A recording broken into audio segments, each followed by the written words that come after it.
Hi everyone, welcome back to the channel. आज की video में हम डिस्कस करेंगे रीसेंट स्टॉक्स कि किन स्टॉक्स के अंदर सबसे ज्यादा मूवमेंट हुई है, ताकि आपको पता लग जाए कि आपको अपनी नेक्स्ट इन्वेस्टमेंट कहां करनी है। सबसे पहले जोमैटो का शेयर लास्ट सेशन के अंदर 3% गिरा है, क्योंकि उनको जीएसटी डिपार्टमेंट की तरफ से 402 करोड़ रुपए का शो कॉज नोटिस मिला है, जिसके अंदर जीएसटी डिपार्टमेंट ने बोला है कि जो भी जोमैटो ने डिलीवरी चार्जेस के नाम पे पैसे कलेक्ट करे थे on behalf of delivery partners, उसके अंदर उन्होंने जीएसटी ढंग से सबमिट नहीं करा है एंड उनको 402 करोड़ रुपए पे करने पड़ेंगे एलिजिबली। अब उस पर वो किस तरीके से रिस्पॉन्ड करते हैं that will see in the forcible future, but ये न्यूज ब्रोक होने से शेयर 3% गिर गया एक दिन के अंदर। इनफैक्ट इस साल में शेयर 10% बढ़ा है, बट लास्ट न्यूज से 3% गिर गया। एंड अगर ये इस पे और न्यूज़ें फैलती है तो नेक्स्ट सेशन के अंदर भी शेयर गिर सकता है, so keep an I on it. Next है कोल इंडिया का शेयर लास्ट सेशन के अंदर 4% बढ़ा है, क्योंकि जो स्टॉक रेटिंग फर्म है मोतीलाल ओसवाल, उन्होंने इस स्टॉक को बाय की रेटिंग दी है एंड इसको टारगेट प्राइस दिया है 430 रुपीज का। इसका लास्ट क्लोजिंग प्राइस था 380 रुपीज, तो 430 रुपीज का उन्होंने टारगेट प्राइस दिया है। एंड जो ब्रोकरेज फर्म मोतीलाल ओसवाल, उन्होंने बोला है कि कोल बहुत अच्छे तरीके से अभी एस्टैब्लिश्ड है एंड जो उनकी ऑर्डर बुक है, जिस तरीके से उनको ऑर्डर मिल रहे हैं, आगे जाके उनकी ग्रोथ अपॉर्चुनिटी बहुत ज़्यादा है उनके पास, क्योंकि जिस तरीके से उनकी पावर सेक्टर की डिमांड बढ़ रही है, उस डिमांड को फुलफिल करने के लिए कोल ने अपनी प्रोडक्शन भी काफ़ी अच्छे तरीके से बढ़ा दी है। नेक्स्ट है आजाद इंजीनियरिंग लिमिटेड।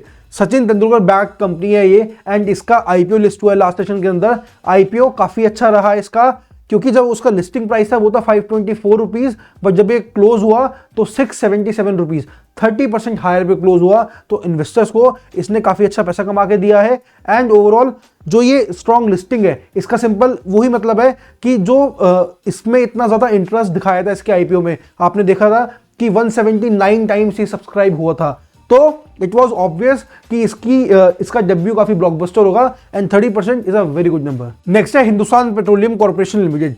इसका शेयर मैंने आपको 2-3 वीडियोस पहले भी बताया था कि बढ़ने ही लग रहा है एंड लास्ट सेशन के अंदर भी 9% से बढ़ा है, 9% इन वन डे। अब इसका रीजन क्या रहा है, मैंने आपको बताया था कि मतलब पहले बताता हूँ कि क्या हुआ है एंड उसका भी रीजन क्या रहा है। तो ये 9% बढ़ा है क्योंकि क्रूड ऑयल का प्राइस कम हो गया है एंड अब एक बैरल का प्राइस $80 से भी कम है, तो ये काफ़ी कम हो चुका है इस वक्त। एंड उसका कम होने का रीज़न ये है, मैंने आपको लास्ट वीडियोस में बताया था कि किस तरीके से रेड सी के थ्रू ट्रांसपोर्टेशन वापस खुल रही है, क्योंकि वहाँ पे पहले अटैक्स के बहुत इशू रहते थे, लेकिन जिस तरीके से इन्वेस्टर्स देख रहे हैं कि वहाँ पे यूएस और यूके नेवी ने पेट्रोलिंग स्टार्ट कर दी है ताकि वो अटैक्स ना हो पाए या उन अटैक्स को रोक पाए, उसकी वजह से रेड सी से वापस से ट्रांसपोर्टेशन स्टार्ट हो रही है। एंड क्योंकि वहाँ से ट्रांसपोर्टेशन स्टार्ट हो रही है तो जो क्रूड ऑयल का प्राइस है वो कम होने लग रहा है।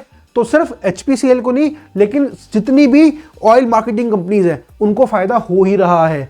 इनफैक्ट अगर हम इस साल की बात करें तो सारी ओएमसीज को फायदा हुआ ही हुआ है एंड एचपीसीएल का शेयर इस साल में 82% बढ़ा है।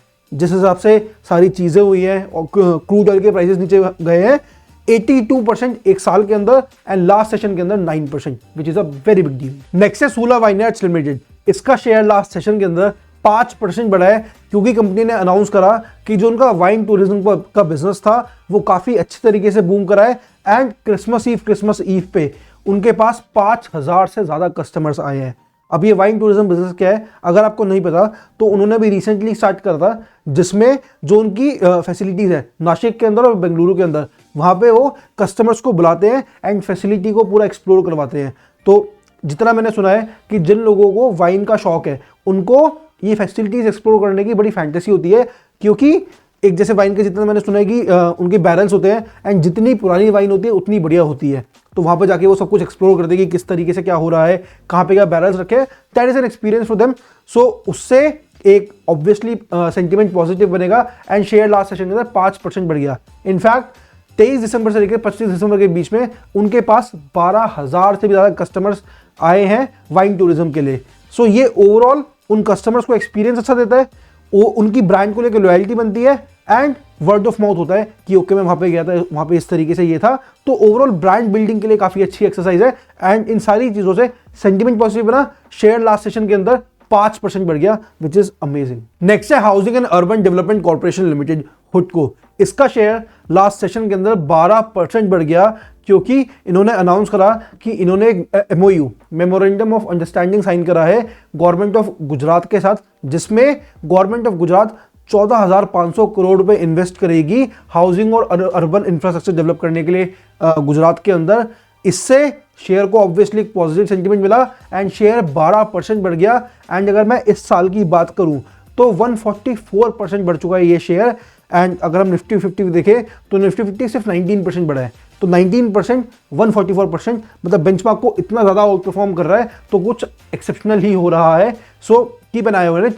मैंने आपको आई गेस पास्ट 2-3 दिनों में बताया ही है कि इंफ्रास्ट्रक्चर के शेयर्स को देखो।